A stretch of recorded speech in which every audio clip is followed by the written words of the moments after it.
पढ़े आप इमाम अहमद रजा को। सैयदी सरकार आला हज़रत की बारगाह में एक छोटा सा बच्चा आ गया। उसने कहा हुजूर मुझे आपकी दावत करनी है। आला हज़रत ने मुस्कुरा के देखा, फरमाने लगे घर में कोई बड़ा नहीं है, तू दावत करने आया? बच्चा कहने लगा जी मैं यतीम हूं, मेरा बाप नहीं है। इतना सुनना था, कोई जुमला गला नहीं कहा। मुस्कुरा के कहने लगे बेटे हमें तेरी दावत मंजूर है, हमें तेरी दावत मंजूर है। बच्चे ने कहा कब खाओगे? आपने फरमाया बेटे जब तुम खिलाओगे। बच्चे ने कहा फिर मेरी मां की ख्वाहिश है कि आप कल हमारे यहां दावत खा लें। आप मुस्कुरा के कहने लगे खिलाओगे क्या? उसकी गोद में ना चने का साग था।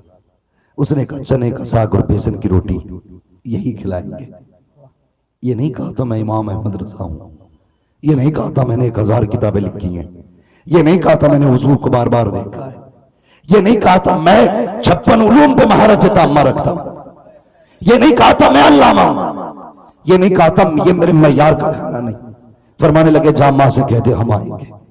अगला दिन आया, दावत का वक्त आया, आप निकले, बिहारी पुलिस चौकी ढाल पे पहुंचे, उसके दरवाजे पे गए, दस्तक दी, अंदर से आवाज आई कौन का? बड़े मौल साहब आए, बड़े मौलवी साहब। बच्चा निकला, आला हज़रत को देखा, दौड़ के गया, कहा ठहरिए अभी आता हूं। अंदर गया, कहता अम्मी वो आए हैं जिनकी दावत कराई थी, वो आए हैं जिनकी दावत कराई थी।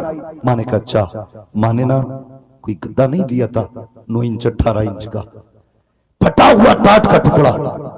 कचा बेटे बाहर बड़े मौल साहब को दे दे, कहना इस पे बैठ जाएंगे। आपने बिछाया और मकान के आगे जो स्लिप था उस पे बैठ गए। बच्चे ने कहा ठहरिए मैं खाना लगता हूं। आप और आपके शागिर्द बैठ गए। जैसे बैठेंगे ना तो जो गुजर के जाता आला हज़रत को देख के कहता हुजूर आप यहां बैठे हैं, आप यहां बैठे हैं। जैसे इतना देखते आप कहते जाओ यहां अहमद रजा की दावत है, तुम्हारी दावत नहीं है, अहमद रजा की दावत है, तुम्हारी दावत नहीं है। ये कह के आप सबको भेज देते थे। थोड़ी देर गुजरी गई, वही बच्चा बेसन की रोटी और चौका बेसन की रोटी चने का साग लाया आला हज़रत के आगे। जब वो रोटी रखी गई है, अल्लाह अकबर, आपने खाना शुरू किया है। आज आपने रोटी मुकम्मल खाई है। जब आप खा चुके, आपके शागिर्द साथ थे, कहते हुजूर आपको पता है कि इस रोटी से इतना सख्त परहेज है, इसका एक एक लुकमा आपके लिए सहल साबित हो सकता था। आप चाहते तो एक लुकमा खा लेते, अमीर गरीब की दावत का हक अदा हो जाता, लेकिन आपने ये रोटी जिससे परहेज था, आपने एक रोटी खाई है। इतना किस लिए खाया? मेरे इमाम की आंख में आंसू आ गए। फरमाया तुम नहीं जानते हो, ये जो दावत करने आया था ये हुजूर की उम्मत का यतीम था, ये हुजूर की उम्मत का यतीम था। अगर एक लुकमा खा लेता दावत का हक अदा हो जाता, मगर यतीम का दिल टूट जाता। वो सोचता शायद गरीब हो इसलिए एक लुकमा खाया है।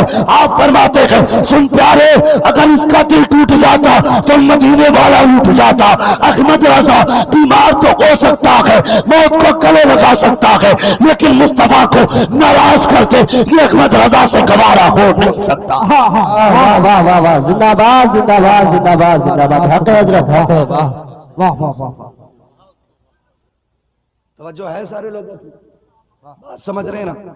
तो दिलों में जगह पैदा करें, गरीबों के लिए दिल में जगह पैदा करें। करेंगे इंशाअल्लाह, सारे बोलो इंशाअल्लाह। गरीबों के लिए जगह पैदा करेंगे। हाँ, अल्लाह फरमाता है जो जमीन वालों पर रहम करता है हम उस पर रहम करते हैं। तुम जमीन वालों पर रहम करो, अल्लाह तुम पे रहम करेगा। तुम जमीन वालों के काम आओ, अल्लाह तुम्हारे काम बना देगा। ये बताओ इतने बड़े मजमे में जहां तक नजर जा रही है हजारों सर है मेरे सामने, कोई ऐसा नहीं मैं जिसे बेटी जवान हो और उसे रुखसती की फिक्र ना हो। हर बाप को बेटी की रुखसती की फिक्र है। हर कि उनका बाप 5 लाख दे के दामाद एक बैल की तरह ना खरीद सका। वो रोती है काश मेरे बाप के पास पैसा होता, मेरा बाप भी दामाद खरीद के लाता, मेरे हाथ भी मेहंदी से रंगीन होते, मैं भी अपनी जिंदगी जीती। लेकिन कितनी बेटियां आज सिसक के रो रही हैं। क्या फर्क पड़ता है हमारे मुआशरे पे? हम तो बैठक में बैठ के ये हिसाब लगाते, देखा बेटी की उम्र कितनी हो गई अभी रुखसत नहीं कर रहे, बेटी नहीं हाथ ही पाल रहा है घर में, शादी करने तैयार नहीं, मुंह को बंद कर। जितनी फिक्र तुझे उसकी उम्र की है ना, काश तूने इतनी फिक्र उसकी गरीबी की होती ना तो आज ये बाप के घर में नहीं होती। नहीं होती बाप के घर में। हर कोई जन्नत में जाना चाहता है, सबको ख्वाहिश है जन्नत की। कोई बंदा ऐसा नहीं जिसे जन्नत नहीं चाहिए। लेकिन मेरे मुआशरे के नौजवानों, बस इतना कहना चाहता हूं, जब जन्नत ही चाहिए तो काम जन्नत वाले क्यों नहीं करते? क्यों नहीं करते जन्नत वाले काम? आज शादी होती है तो 1 लाख की आतिशबाजी कर देता जवान। आज निकाह होता है ना तो खड़े होकर के ना 50,000 नाचने वालियों पर लुटा देता है।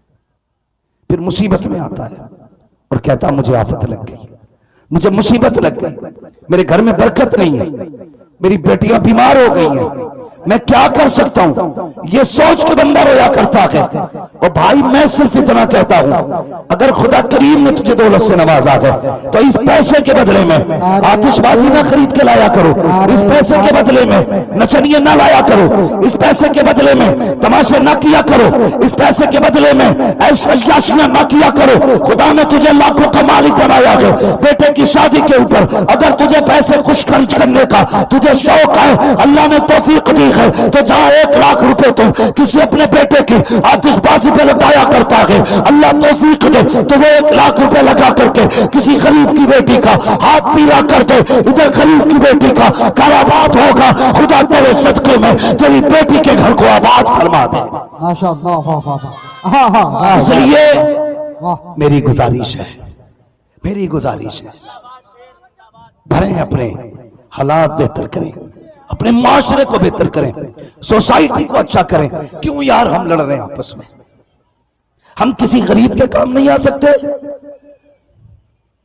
बोलो जवानों, हम 6-6 हजार के जूते पहन सकते हैं, 6 रुपए गरीब बेटी को नहीं दे सकते किसी की? जन्नत में जाना चाहते हो, किसी गरीब की बेटी का सहारा बन जाओ। इधर तुम उसका कर प्यारे अमल बदल अपना, ये फिक्र रजा है, ये पैगाम रजा है, ये जरूरी है, इस पे भी अमल किया जाए। जो बेटियां बाप की गुर्बत की वजह से रो रही है, आज उन्हें हंसी दे दो, उन्हें भी सोसाइटी में जीने की जगह दो, माशरे में उन्हें जीने का मकाम दो।